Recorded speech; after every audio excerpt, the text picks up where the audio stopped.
Hello, this is Pauline Jennings. Welcome to Musician Talk.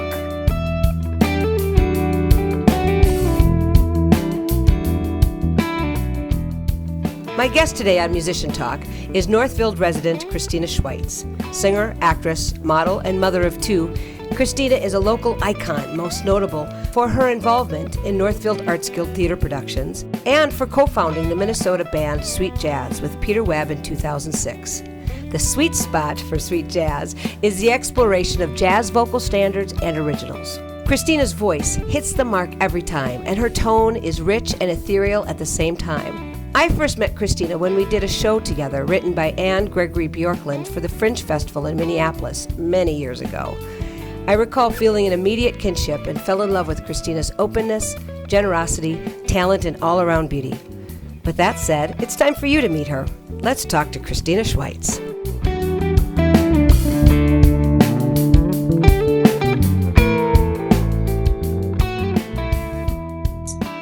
Hi, Christina. Hi, Pauline.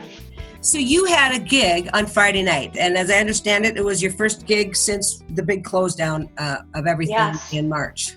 Tell me about that. We're at the Contented Cow last night from 5 to 7, and I really want to thank Norman Butler and his whole staff because it's such a great place to play. And to be on their outdoor stage is really the only way I would feel comfortable performing right now with COVID. And the last time we had been there was in February. So it felt kind of nerve-wracking, but it just kind of felt like going home. You know, I felt kind of like I was approaching the music in a new way. Each of these tunes that we do, they feel like a little friend that you're meeting again for, you know, in some ways for the first time. We were talking before that you not only approached the gig differently, but also rehearsal, and how you felt like you were approaching it like a beginner almost. Absolutely. And I think for jazz, that really serves it well because, you know, you can get overly complicated. And sometimes it's good to kind of almost deconstruct the song a little and go back to just the basics. And that's how I tried to approach each of my little friends last night. You're a singer, so you know what it's like to perform, and it's a spiritual experience because there's these wonderful gems, these pieces that you have the opportunity and the privilege to sing, and you just want to treat them carefully and just kind of cherish each moment. That is so beautiful, and something that it's hard for the audience to see. I mean, they get the externalization of that, but the internalization is hard sometimes to know or pick up on. It just lifts you up. I've always felt that way about acting too. When you take on a role, you're setting yourself aside. You know, when you're embodying a character, another persona, that to me is very spiritual too. And I really find that the two go hand in hand with singing and with acting. When you're giving a song to an audience and embodying a song, there's nothing like it. And I find too, when I'm away from it for too long, I forget how healing it is. That's part of why music matters so much to us. And I think art in general does that. I don't know where else you get it in life except for perhaps a religious experience. Right, absolutely. You said something about how jazz can get complicated as a singer. I don't sing jazz. That's not been one of my talents to be able to improvise melody lines. If I have a melody, I stick to that melody, and that is that. So I want you to speak to that a little bit for the non-jazz singer or for the non-jazz audience. What you do vocally with the words and with the phrases. Yeah, that's an excellent question. I mean, you have your chart. You know what the notes are. And you want to respect that. You want to respect what was written as the melody. But once you get the jazz voicings kind of in your head, and if you're working with good musicians, they're kind of presenting that to you, you get all sorts of musical ideas and ways that you can bring in other melodies within the jazz voicings that work with the chart that you're singing, with the song that you're singing. But personally, and it probably comes from my acting background, I always go to the text first and let that guide me. And I think I let that guide any improvisation that I might do, or any kind of playing around with the melody that I might do. There are times when you have to just practice a few, like if you like a certain improvisation you did, you have to keep practicing that and making sure you kind of have it in your little toolkit. Sounds weird, but, and then you can pull it out. You know what I'm saying? Absolutely. And in performance, but that takes practice. You can't just naturally do that. You have to know the jazz, know the voicings, know what notes fit within the structure of the song. When I think of improv necessarily for vocal improv, I think of scatting, you know. Right.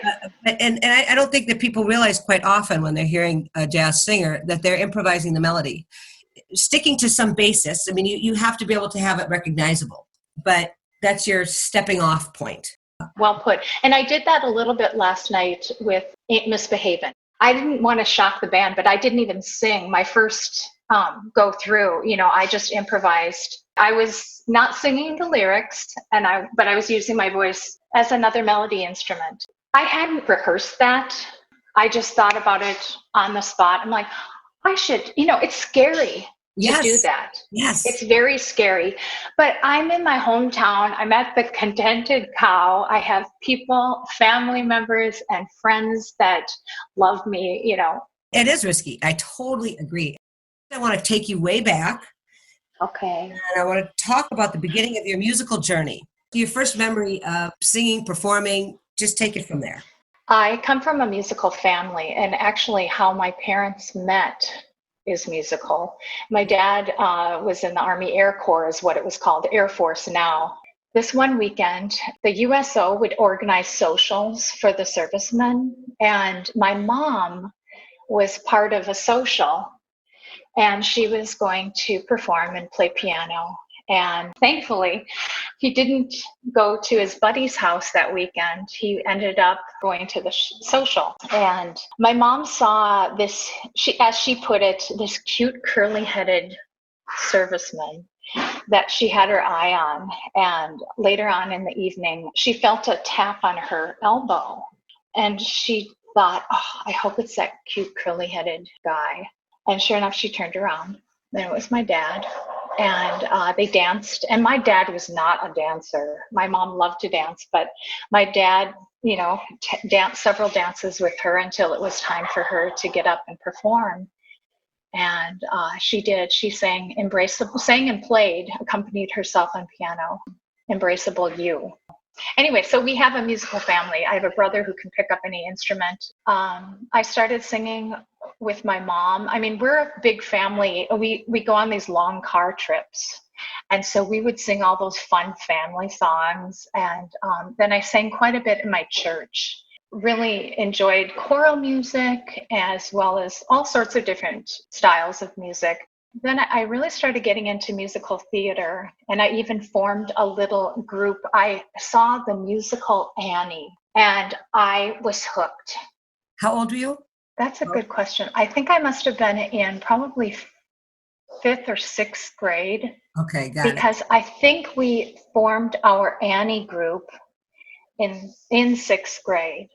And my mom was our pianist, and we'd go around, we'd sing for all these little ladies' aid meetings and nursing homes, and just had such a good time. You know, I sang and performed in high school, and then I went on to the University of California, Irvine, and studied theater with an emphasis in musical theater. And I thought, you know, I want to go to New York. I have one regret. One of my teachers, Clayton Garrison, he singled out me and one other student, and he said, you two need to go to New York. And he wanted to take us over a summer to spend some time in New York and audition and take classes. And I didn't do it. I think I got scared. And actually that summer I went over and taught English in Taiwan. And that was a great experience too. And financially, I think it was the right thing, because going out to New York for a summer would have been more than my family could have afforded for us. And so, but anyway, that is one regret that I had, not going out and trying for a career in New York. But I came back to Minnesota and I started working at the Mall of America as part of the Knott's Berry Farm Camp Snoopy. I was part of their theater group. When my husband and I met and we moved, he's works for the FAA. He's an air traffic controller, and he wanted to move closer to Farmington, which is where the center is located. And we looked at Northfield, and I thought, yeah, I can live here. There's so much going on. It's just this thriving arts community, and I just felt this was the right thing. And then to get involved with the Arts Guild and now to be able to perform jazz in our town is really just, it's a dream come true. It really is. I mean, it's really thrilling. That's lovely to hear. So when you were growing up and there was music in your household, you worked with your mother, how lovely is that? And looking back at it, do you see how important, how special that was? Yeah, I mean, my mom, I really see now the legacy she gave to me. I'm the baby of the family. There's 7 children in my family. And she really had the time to focus and give of herself to me. And, when you think about musical influences, I think of my mom every time I approach a song. And my sister, Julie, I would spend a couple of summers with her in the summertime. And she was the first person to introduce me to Stevie Wonder. Mm-hmm. And I remember we were cleaning her apartment and she said, I want you to listen to this. And she put on Isn't She Lovely? And I was addicted. I'm just like, can we play it again? But, she's been a big influence and really has helped shape, I guess, my love for music in a lot of ways and how important music is. Why do you think music is so important? I'm a dreamer. I mean, I love, there's so much in this world. We have to be responsible and we have to pay our bills and clean the house. And I love dreaming. I love kind of going to a different place. And for me to get into the world of music and to use that creativity, it just makes me tick. It gives me energy to do other things in life. I guess the mundane things in life. There's so much in this world that is negative. And for me, the music, it is an escape, but it also, it's just so healing and positive. And boy, does that matter. Oh, it does. I sang a few songs last night that didn't have an overt social message, but a couple did. But, I did Visions by Stevie Wonder, and there were people listening, and we all have our different views on things. But, when you hear a song like Visions, it transcends all of those little petty differences. Right now, it seems like so many are not petty.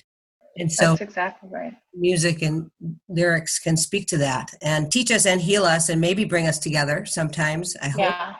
I hope. And this is a great segue because we have a recording of Visions. You've already set the song up for us, and so it's just time to listen. Let's take a listen to Christina singing Visions. Peter Webb is on the piano, who is her partner in sweet jazz. And this is Visions, written by Stevie Wonder. Here it is.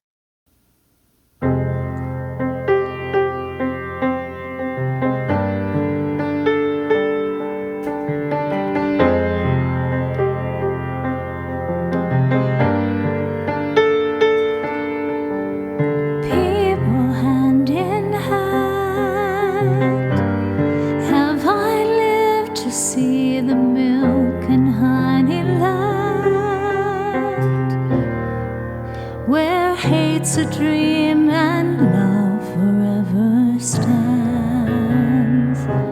Was this a vision in my mind?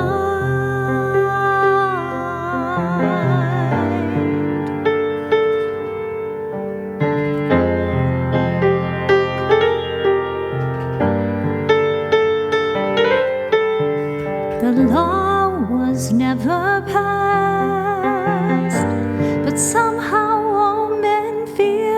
truly free at last. Have we really gone this far through space and time? Or is this a vision in my mind?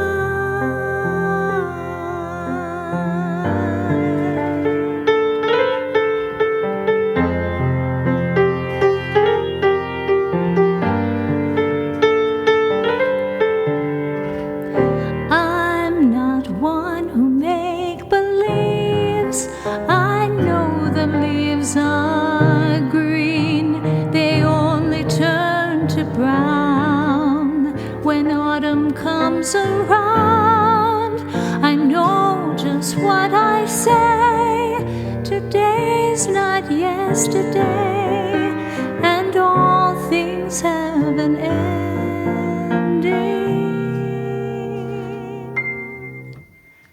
But what I'd like to know is, could a place like this exist so beautiful? Or do we have to find our wings and fly away to the vision in my mind?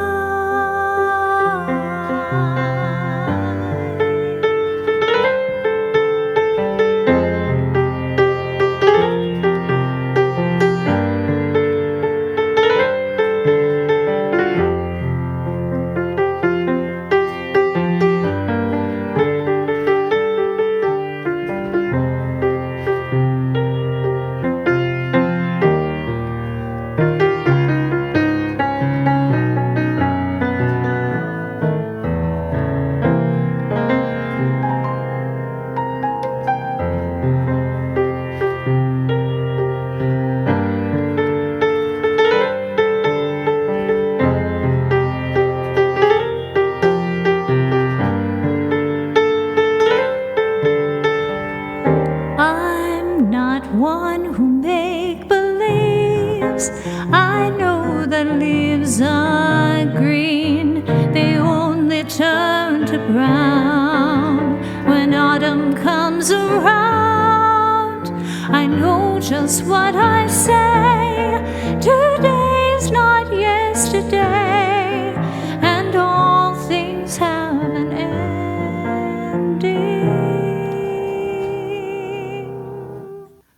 But what I'd like to know is, could a place like this exist so beautiful? Or do we have to find our wings and fly away to the vision in our minds?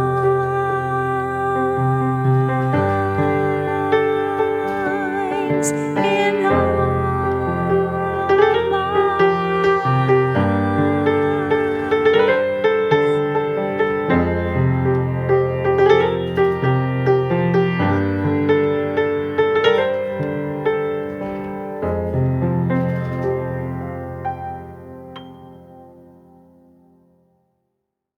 You're listening to Musician Talk, and this is Pauline Jennings talking with Christina Schwietz today. And you just heard her version of Visions by Stevie Wonder.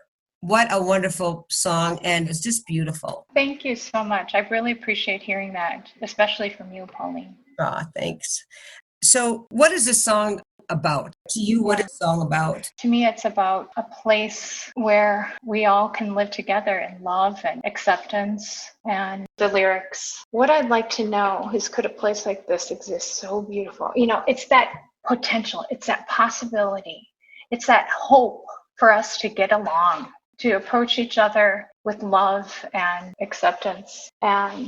And I guess I do really relate to, or do we have to find our wings and fly away to the visions in our mind? I guess I've had to do that recently because we need some major changes. And I believe they're happening. They're coming with, you know, with all of us getting involved in whatever way we can. You know, I mentioned that I'm a dreamer. I love to imagine what could be. That's why I love singing the song, because these lyrics really speak to that. Music has that way to kind of flush everything away and come right to what matters. I love that. You're working on a few projects. You have this Sweet Jazz. Sometimes it works as a duo and sometimes as a combo, and you play around the area. You have another project going on. Could you tell us a little bit about that? Right. Actually, I'm performing some of the songs that we're working on right now. We're doing Fred Rogers tunes. Which Fred Rogers? Fred Mr. Rogers, Mr. Rogers of Mr. Rogers' Neighborhood. I grew up watching Mr. Rogers. I was mesmerized. He's written over 250 songs. He was working with Johnny Costa on piano. Johnny is a brilliant jazz pianist. And I know that influenced my love for jazz. So anyway, I talked to Peter about doing a couple of Mr. Rogers tunes, and we were able to find some of his music through the Mr. Rogers Institute. But then Peter had to kind of extrapolate different things and to make a chart. So he almost found it easier just to listen and transcribe. And that means you listen to it and you write down the notes that you hear for the different instruments and for the melody. Bingo. And I'm so thankful, Peter Webb, that you have that skill, because it's not easy. It's not easy at all. But anyway, so we're doing several of his tunes now. And last night we performed What Do You Do with the Med That You Feel, which is actually something that a little boy asked him. And I did another tune of his called You've Got to Do It. It's a great song. They're brilliant. They're well constructed, very sophisticated. To prove your point that the music is very sophisticated that he did, I just want to play a little snippet of a recording that we have of you singing that song. Let's just hear a little bit of that too. Okay. You've got to do it. Every little bit, you've got to do it. Do it, do it, do it. And when you're through, you can know who did it, for you did it, you did it, you did it. If you wanna ride a bicycle or ride it straight and tall, you can't simply sit and look at it, 'cause it won't move at all. But it's you who has to do it, and it's you who has to fall sometimes. If you want to ride a bicycle and ride it straight and tall, you've got to do it, every little bit. You've got to do it, do it, do it, do it. And when you're through, you can know who did it, for you did it, you did it, you did it.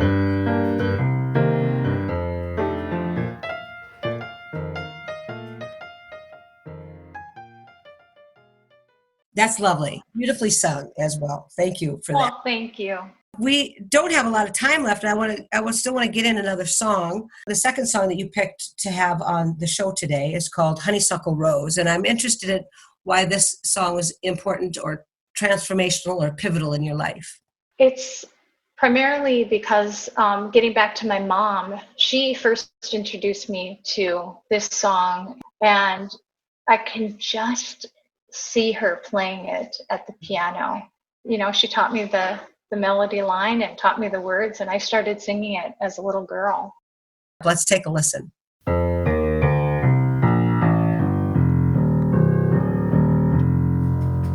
Every honeybee fills with jealousy when they see you out with me. I don't blame them, goodness knows, honeysuckle rose. When you're passing by, flowers droop and sigh, and you know the reason why. You're much sweeter, goodness knows, honeysuckle rose. I don't buy sugar, you just have to touch my cup. You're my sugar, it's sweet when you stir it up.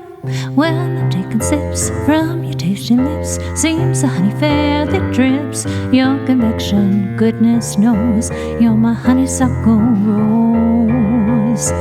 Oh, every honeybee fills with jealousy when they see you out with me. Oh, I don't blame them, goodness knows, you're my honeysuckle rose.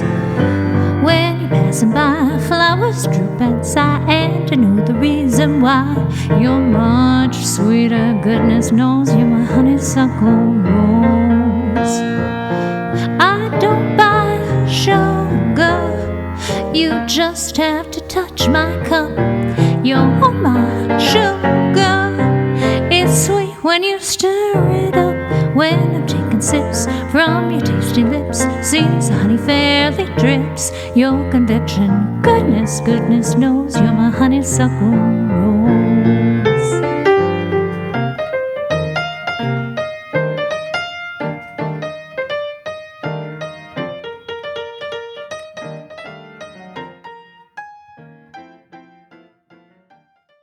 This is Pauline Jennings, and you're listening to Musician Talk.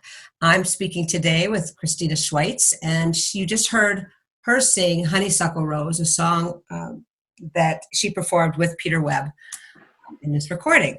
And that was beautiful. Once again, just spot on. Thank you. You know, I dearly miss my mom.